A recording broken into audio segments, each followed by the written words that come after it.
Corona योद्धा शिव शक्ति सनातन मंदिर sector 3 Rohini. यद्यपि यह सही है कि इस कोरोना महामारी के फैलाव से देश को बचाने का एकमात्र उपाय लॉकडाउन ही है। एक विकासशील देश यदि लगातार 40 दिन तक पूरी तरह बंद रहे तो यह सहज ही कल्पना की जा सकती है कि उस देश के सामाजिक व आर्थिक ढांचे की क्या स्थिति हुई होगी। इस संक्रमण के दौर के चलते यह भी कहना पड़ेगा कि केंद्र सरकार, राज्य सरकार अपने अपने स्तर पर कार्य कर रही है। लोगों को राशन भोजन उपलब्ध करवाने की कोशिश हो रही है। वहीं कुछ सामाजिक धार्मिक संगठन जरूरतमंद लोगों तक मदद पहुंचाने का कार्य कर रहे हैं। ऐसी ही एक कोशिश शिव शक्ति सनातन मंदिर सेक्टर 3 रोहिणी कर रहा है। आइए देखते हैं दिल्ली सर्च की एक खास रिपोर्ट। सहयोग तो मेरा सभी को पता है जी, है। मैंने तो मतलब ये लगातार मैंने ही लगा था, जो खाने का भोजन था लगातार मेरी तरफ से ही मतलब 11-12 दिन मेरी तरफ से लगे है। मैंने की थी खाने के लिए। खाना का तो बंद कर दिया जी इस टाइम तो, बाकी ये कच्चा राशन तो मतलब मिलता रहेगा जब लोग मतलब हमारी हैसियत रहेगी, जब लोग मतलब देते रहेंगे। सामान बांटना तो हमने शुरू से पहले दिन से चालू कर दिया था जी, सूखा। उसके कुछ दिन के बाद फिर हमने बना के भी भोजन बांटा है। उसके बाद फिर प्रशासन का कुछ आदेश हुआ कि इसको बंद किया जाए, तो उसके बाद हमने बंद कर दिया। कम से कम 20-22 क्विंटल डेली बनता है जी।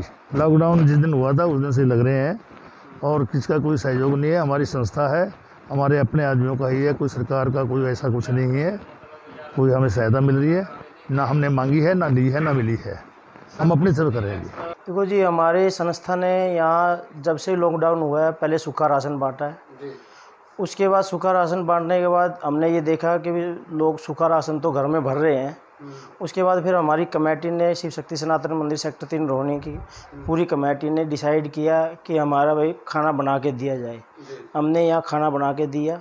15 अप्रैल से हमारा खाना चालू हुआ था और कल तक हमारा खाना चालू रहा है, 30 अप्रैल तक। 30 अप्रैल को प्रशासन की तरफ से हमें मना किया गया, भाई आगे आप खाना मत बांटो, भीड़ ज़्यादा होती है। सोशल डिस्टेंसिंग का भी हम पूरा ध्यान रखते थे, मगर लाइन बहुत ज़्यादा लंबी हो जाती थी तो पीछे तक नहीं संभल पाता था।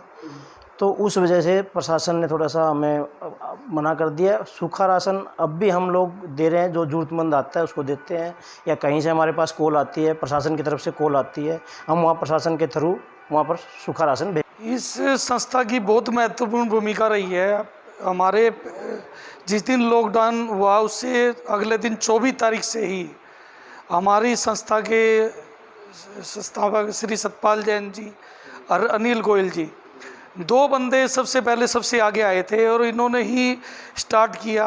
फिर धीरे धीरे 1-2 दिन बाद पूरी टीम बनती चली गई हमारी, और लोग सारे संस्था के पदाधिकारी घरों से निकलकर सभी साथ में आए। फिर उसके बाद 2 मजबूत पिलर हमारे संस्था के, अनिल जी और अनिल जिंदल जी, इन्होंने बहुत ही परिश्रम से बहुत ही ज़्यादा कार्य किया हमारे यहाँ। सतपाल जैन जी के बच्चों ने इतना नहीं किया होगा जितना इन दोनों ने किया यहाँ पर। नहीं, लॉकडाउन के समय में हमने मतलब तन मन धन से इस कार्य में सेवा दी है। पहले तो हमने जैसे ही लॉकडाउन शुरू हुआ था लगभग 23 तारीख से, तो उसके 2 दिन बाद 25-26 तारीख से हमने कच्चा राशन बांटना शुरू कर दिया था। यहाँ पे कच्चा राशन में आटा, दाल, चावल, मिर्च, मसाले करीब 7-8 किलो सामान दिया है। तो उसके बाद जब ये लॉकडाउन पूरा होने के बाद दूसरा लॉकडाउन शुरू हुआ है तो हमने बना हुआ खाना शुरू कर दिया। यहाँ पे बना हुआ खाना करीब लगभग 2500 लोगों का खाना डेली बनता था। तो हमने लगभग 12-13 किलो की किट बनाई और लोगों में जा करके ये राशन का वितरण किया। आपकी कार्यकारिणी में कितने सदस्य हैं? कार्यकारिणी में लगभग 50 सदस्य है और सभी संपन्न हैं, खाली नाम के नहीं है। मेरे साथ पैसा देने वाले भी है और काम करने वाले भी है। ये भोजन की व्यवस्था हमने नंबर 2 लॉकडाउन शुरू हुआ उस दिन से किया था और भोजन का वितरण लगभग 2500 लोगों के लिए होता है रोज़ का, और इसमें बड़ा रिस्पांस मिला है लोगों का, समाज सेवियों का और दानवीरों का, और ख़ास करके हमारे श्री मोहनलाल जी गोयल जो मंदिर के प्रधान हैं, उनकी एक्टिविटी बहुत ज़्यादा है। और जय भगवान गर्ग जी दानवीर है, उनका भी बहुत महत्वपूर्ण योगदान रहा है। लगातार 15 दिन ये चला। उसके बाद एसएचओ साहब ने हमें रिक्वेस्ट करी अभी इलाके के लोग नाराज़ है, इससे बीमारी फैल सकती है, तो हमने वो 30 तारीख को कल बंद करना पड़ा। और SHO की रिक्वेस्ट पे हमने अपने मंदिर के ऊपर 12 कमरे हैं, AC रूम है, उनकी रिक्वेस्ट पे हमने पुलिस को वो सारा समर्पित कर दिया ऊपर का भवन, ताकि ड्यूटी करते हैं इस महामारी के समय में और रात को या दिन में 2-4 घंटे विश्राम आराम से कर सके। जब से लॉकडाउन हुआ है कच्चा राशन हमने तभी से शुरू कर दिया था।